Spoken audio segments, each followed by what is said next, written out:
Now, today, Joe Rogan, who is a hugely influential podcaster, his audience dwarfs everyone and everything else, he endorsed Trump. And this is a big deal, Josh, because he's not a traditional conservative figure. He used to back Bernie Sanders quite strongly, but he's been red-pilled like millions of other Americans in recent years.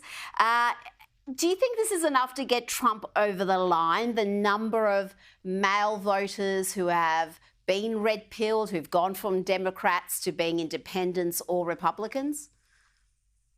Yeah, so two things here. One, so Joe Rogan does have an absolutely massive audience there. And the fact, I think, most interestingly, that he and Elon Musk, neither of whom is a traditional kind of Heritage Foundation, Washington, D.C. think tank sort of conservative, not someone who's been steeped in the intellectual conservative canon. The fact that these two guys are having this conversation and endorsing Trump, I think says a lot about what the Trump coalition is and what it is not. Fundamentally, I think what the Trump-Vance ticket represents and what the Trump coalition, the MAGA movement represents is fundamentally, Rita, a return to civilizational sanity and ultimately just normalcy. It is a rejection of some vogue, faddish notions that biological males can compete in women's sports, that we can just let in millions and millions of unvetted illegal aliens, terrorist sympathizers, and we're not going to feel any kind of cultural effect whatsoever. There's not going to be any effect on wages for lower income earners and anything like that. It fundamentally is just a common sense coalition. That really is the way that I envision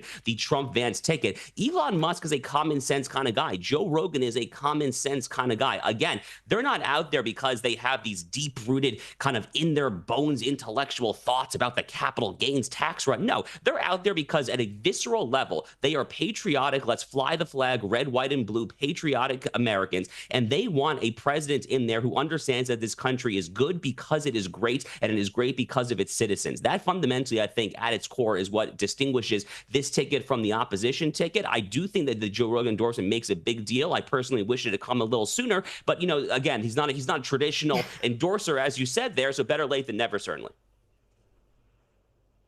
Well, he's got quite a coalition, Trump, here. Very diverse background, broad church of people. When you look at the likes of Tulsi Gabbard and Robert F. Kennedy Jr., Vivek Ramaswamy, Elon Musk, again, Elon Musk, a former Democrat donor.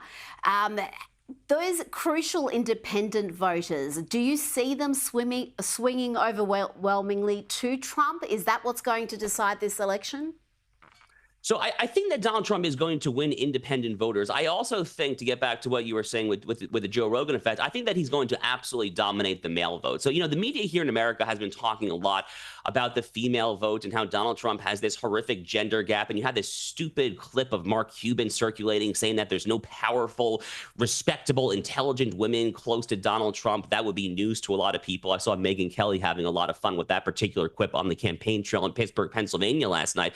But, you know, what the media does not talk about is the fact that Kamala Harris and tampon Tim Walz are severely underwater when it comes to the male vote here. In fact, the metrics that I have seen show that Donald Trump is crushing it with the male vote even more so than the Harris-Walz ticket is crushing with the female vote. So if men come out and actually vote for Trump anywhere close to what the polling currently suggests, I think he's headed towards a resounding victory tonight. I really do.